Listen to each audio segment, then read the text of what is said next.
అదే RTV app వార్తల్ని క్షణాల్లో చదివే అవకాశం ఉంటుంది. ఒక న్యూస్ పేపర్, ఒక టెలివిజన్ ఛానల్ మీ చేతుల్లో ఎప్పుడు ఉంటాయి. ఇంకొక అక్క ఎలక్షన్ కు పోతే నా మీద 2 క్రిమినల్ కేసులైన ఈ రోజుకున్న కోర్టుల చుట్టూ తిరుగుతున్న అధ్యక్ష, మీరు మాత్రం అక్కడికి వెళ్ళి మహిళా కమిషన్ చైర్పర్సన్ తెచ్చుకున్నారు, ఎమ్మెల్యే టికెట్ తెచ్చుకున్నారు, ఎమ్మెల్యేలు అయినారు. నేనేమన్నా అధ్యక్ష నా మీద కేసులు తీయాలని? అరే తమ్ముడు నా ఎలక్షన్కి వచ్చిండు, ఆయన మీద ఎందుకు కోపం, కేసులు తీయండి అని ఎప్పుడని చెప్పిండ్రు అధ్యక్ష? అయినా నేను అక్కల్ని ఏం అడగలేదు కదా అధ్యక్ష, ఏమనలే కదా. అక్కలుగానే భావించిన, సొంత అక్కలేనే నేను భావిస్తున్నా అని చెప్పిన అధ్యక్ష. నా కుటుంబ సభ్యురాలు సీతక్క అని చెప్పిన. ఎంత అవమానకరంగా మాట్లాడిండ్రు అధ్యక్ష సీతక్క పట్ల. ఇవాళ సోషల్ మీడియాలో ఒక వీడియో పెట్టిర్రు అధ్యక్ష. నేను అది చూపిస్తే సభ గౌరవం తగ్గుతుంది కాబట్టి చూపించట్లేదు. ఇవాళ సీతక్క అక్కడ నించుంటే వెనకాల నుంచి ఒక సభ్యుడు వచ్చి ఇంకొక సభ్యుడితో మాట్లాడుతుంటే ఇవాళ టీఆర్ఎస్ నాయకులు సోషల్ మీడియాలో పెట్టిన మీమ్స్ చూస్తే మీరే ఆ వేదిక మీద నుంచి వచ్చి చెప్పు తీసుకొని కొడతారు అధ్యక్ష. వాళ్ళను చేత్తో కూడా కొట్టారు. ఒక ఆదివాసి బిడ్డ, ఉద్యమాల నుంచి వచ్చిన బిడ్డ, పేదల కోసం కొట్లాడుతున్న సీతక్కను అవమానించే విధంగా ఇదేనా మీ నీతి, మీ జాతి? ఇందుకోసమేనా మీరు ఇవాళ ఇట్లాంటి రాజకీయాలకు పనితరా? ఆమె దళిత, ఆమె ఆదివాసి ఆడబిడ్డ కాబట్టి ఆమెను అవమానించవచ్చా? ఇవాళనే అక్కలకు చెప్పదలుచుకున్న ఈ వేదిక మీద నుంచి, అక్క ఎవరి ఉచ్చులో పడి మీరు తప్పుదో పడుతుండ్రో వాళ్ళని నమ్ముకున్న సొంత చెల్లెలు తిహార్ జైల్లో ఉన్నది అక్క. సొంత చెల్లెలు తిహార్ జైల్లో ఉంది అధ్యక్ష. సొంత చెల్లెల్ని తిహార్ జైల్లో పెట్టి ఢిల్లీకి వెళ్ళి మమ్మల్ని లోపలేకు, మా చెల్లెలు కావాలంటే ఇంకో ఏడాది లోపల పెట్టని బేరసారాలు చేసుకున్న నీచులు అధ్యక్ష వాళ్ళు. వాళ్ళ గురించి ఏందక్క మీరు మాట్లాడేది? ఈ అక్కల కోసం కొట్లాడింది నేను అధ్యక్ష, వాళ్ళు కాదు. కాబట్టి ఆ అక్కల పట్ల నేను మహిళల పట్ల గౌరవంగా ఉండేవాడిని, అక్కల్ని గౌరవించేవాడిని. మంత్రివర్గ సమావేశంలో కుర్చీ లేకపోతే కొండ సురేఖక్కనో సీతక్కనో వస్తే నేను లేచి కూర్చిచ్చిన ఎన్నోసార్లు ఈ అక్కలు ఉండ్రు. ఈ తమ్ముని నమ్ముకున్న అక్కలు మంత్రులై ముందు వరుసలు ఉండరా అధ్యక్ష? ఈ తమ్ముని నమ్ముకున్న అక్కలు మంత్రులై ఇక్కడ ఉన్నారు. ఆ దిక్కుమాల తమ్ముని నమ్ముకున్న అక్కల పరిస్థితి ఏముందో మీకు తెలుసు కదా అధ్యక్ష. సొంత చెల్లెలు జైల్లో ఉంది అధ్యక్ష. ఆ చెల్లె గురించి మాట్లాడారు. కానీ ఇవాళ రైతు రుణమాఫీని దెబ్బతీయడానికి, స్కిల్ యూనివర్సిటీ ఆలోచనను నిరుద్యోగ యువకులకు ఉపయోగపడకుండా అడ్డుకోవడానికి ఇవాళ మా మాదిగల సోదరుల ఆకాంక్ష నెరవేర్చడానికి ప్రయత్నం చేస్తే సభకు రారు అధ్యక్ష. ఇంతకుముందు మా సభ్యుడు బాగా చెప్పిండు అధ్యక్ష. ఒకనాడు దళితుని ముఖ్యమంత్రిని చేస్తా అని మోసగించిండు, ఉప ముఖ్యమంత్రి ఇచ్చి బర్తరఫ్ చేసిండు. అట్లాంటి పరిస్థితుల్లో శ్రీమతి సోనియా గాంధీ గారు శ్రీ మల్లికార్జున్ ఖర్గే గారిని జాతీయ అధ్యక్షుని చేసింది అధ్యక్ష. శ్రీమతి సోనియా గాంధీ రాహుల్ గాంధీ గారు తమర్ని స్పీకర్గా చేసి ఆ కుర్చీలో కూర్చోబెట్టారు అధ్యక్ష. మీరా కుమార్ గారిని లోక్సభ స్పీకర్గా చేస్తే తెలంగాణ రాష్ట్రం ఇచ్చింది అధ్యక్ష. మీరా కుమారి గారు నేరెళ్లలో దళితులను కరెంటు షాకులు పెట్టి కొట్టించి సంసార జీవితానికి పనికి రాకుండా హింసిస్తే పరామర్శించడానికి మీరా కుమార్ గారు వస్తే ఎయిర్పోర్టుల్ని అరెస్ట్ చేసిండ్రు అధ్యక్ష. అది వాళ్ళ నీతి, వాళ్ళ జాతి. ఇవాళ ఎందుకు రాడు అధ్యక్ష? మిమ్మల్ని సోనియా గాంధీ గారు, మల్లికార్జున్ ఖర్గే గారు, రాహుల్ గాంధీ గారు స్పీకర్ చేసి అధ్యక్ష స్థానంలో కూర్చోబెడితే మీరు అక్కడ కూర్చుంటే అక్కడ కింద కూర్చోవలసి వస్తుందని, మీ ముందల కింద కూర్చోకూడదు అని ఇవాళ సభకు వస్తలేడు అధ్యక్ష. ఏ దళితునైతే ముఖ్యమంత్రిని చేస్తాను దళితులను మోసగించిండో, ఏ దళితుని ఉప ముఖ్యమంత్రిగా చేసి అకారణంగా బర్తరఫ్ చేసిండో, ఇవాళ వాళ్ళను అవమానించిన చంద్రశేఖరరావు మైకులో మాట్లాడాలంటే ఒక దళిత బిడ్డను లేచి అధ్యక్ష నాకు మైక్ ఇవ్వు అని అడుక్కునే పరిస్థితి కాంగ్రెస్ తీసుకొచ్చింది అధ్యక్ష. అది కాంగ్రెస్ గురించి మాట్లాడే అర్హత మీకెక్కడుందని నేను అడుగుతున్నా. కాంగ్రెస్ గురించి మాట్లాడే నీతి, జాతి, సింగిల్ విండో డైరెక్టర్ పోస్టు చంద్రశేఖరరావుకి ఎవరిచ్చారు అధ్యక్ష? కాంగ్రెస్ పార్టీ ఇచ్చింది.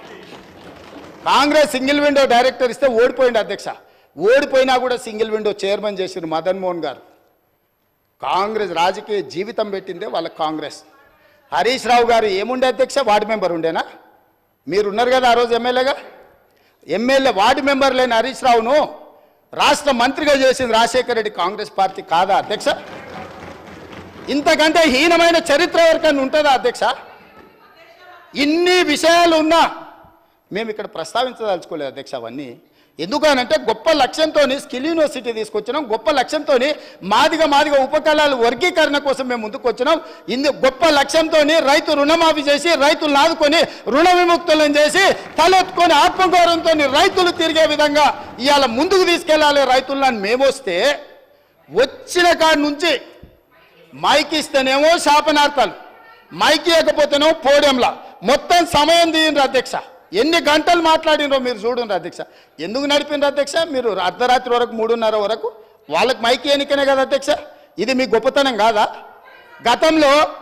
గతంలో బడ్జెట్తో పాటు గ్రాంట్స్ కానీ డిమాండ్స్ కానీ గిలిటన్ చేసి పాస్ చేసుకొని పోలేదా అధ్యక్ష? 5 సంవత్సరాలు నేను ఎమ్మెల్యేగా ఉంటే ఏ ఒక్కరోజు అక్కడ నిలబడనియలేదు అధ్యక్ష.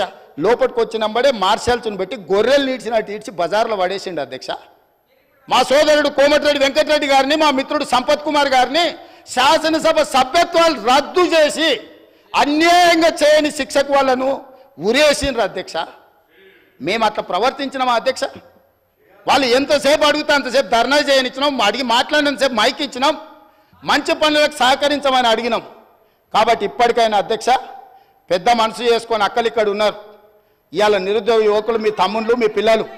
కాబట్టి ఇప్పటికైనా ఇట్లా నిలబడి నిరసన తెలుపుడు కాదు, ఇట్లా నిలబడి నిరసన తెలపడం వల్ల అక్క మీకు మంచి పేరు రాదు. చెడ్డోని 10 ఇచ్చి వదిలించుకోవాలి, మంచోని 10 ఇచ్చి సావాసం చేయాలంటారు. అట్లాంటి వాళ్ళ సావాసం పనికిరాదు అక్క. నేను ఇప్పటికి కూడా చెప్తున్నా, మీరు బయట వాళ్ళు కాదు, మీరు మా అక్కలు, మా కుటుంబ సభ్యులు, మీ మంచి కోసం చెప్తున్నా. అక్కల క్షేమం కోరుకునే తమ్ముడుగా నేను చెప్తున్నా. నేను సమాజాన్ని చాలా చూసిన, చాలా కింది నుంచి వచ్చిన, గ్రామీణ ప్రాంతం నుంచి వచ్చిన, ఉమ్మడి కుటుంబం నుంచి వచ్చిన, నాకు అక్క చెల్లెళ్ళు అక్కలను అవమానించేంత నీచమైన జాతి నాది కాదు అధ్యక్ష. చెల్లెలు జైళ్ళు ఉంటే రాజకీయాల కోసం బజార్లలో తిరగటోని కాదు అధ్యక్ష నేను.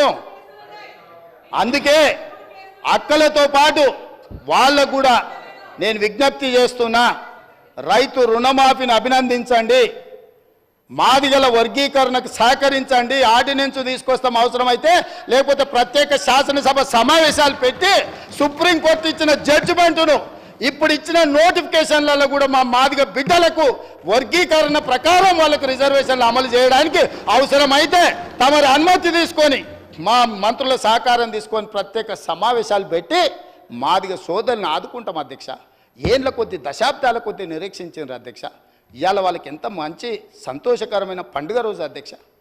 వాళ్ళ కళ్ళల్లో ఆనందం మనం 10 నిమిషాలు కూడా చూడలేమా అధ్యక్ష?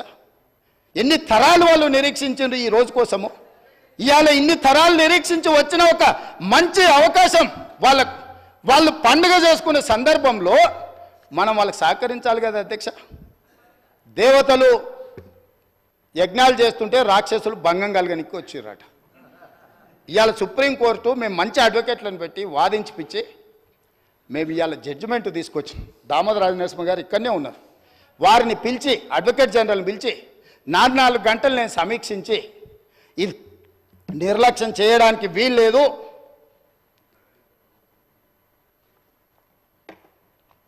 ఏళ్ల కొద్ది సాగడానికి వీల్లేదు, కోర్టుల ఏది ఏమైనా కేసు పూర్తి కావాల్సిందని నేను చెప్పిన అధ్యక్ష.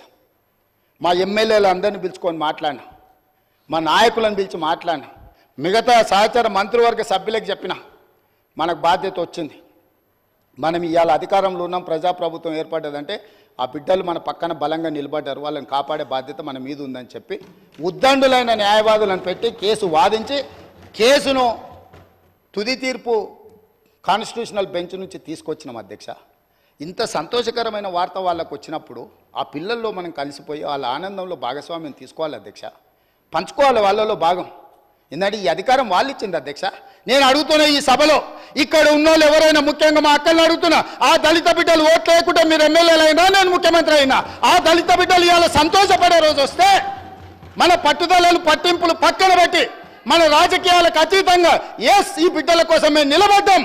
మా ఆత్మ గౌరవాన్ని ఒకవేళ అవమానించినని మేము భావించినా మా ఆత్మ గౌరవాన్ని కూడా మాదిగ బిడ్డల కోసం మేము ముందుకొచ్చి రాజకీయాలకు అతీతంగా మీకు అండగా నిలబడుతున్నామని మా అక్కలు మాట్లాడుంటే వారు విఘ్నత ప్రదర్శించే వాళ్ళు, మాదిగ బిడ్డలకు కూడా అక్కలై ఉండేవాళ్ళు, ఆ పెద్దక్కల్ని వాళ్ళు గౌరవించి ఉండేవాళ్ళు అధ్యక్ష. ఒక దొర చేతిలో దొర పండిన కుట్రలో ఇవాళ మా అక్కలు చిక్కుకొని ఇటు బయటికి రాలేక అటు లోపల ఉండలేక ఈరోజు మదన పడుతుంది. మీరైనా దారి చూపించండి అధ్యక్ష మా అక్కలకు. మీరైనా మీకు కూడా దగ్గర చాలా పరిచయాలు ఉన్నాయి కదా, మీకు తెలుసు కదా అధ్యక్ష, నాకు తెలుసు కదా మీకున్న. మరిన్ని వీడియోస్ కోసం ఛానల్ ని సబ్స్క్రైబ్ చేయండి, లేటెస్ట్ అప్డేట్స్ కోసం వాట్సాప్ ఛానల్ ని ఫాలో చేయండి అండ్ లింక్ డిస్క్రిప్షన్ లో ఉంది.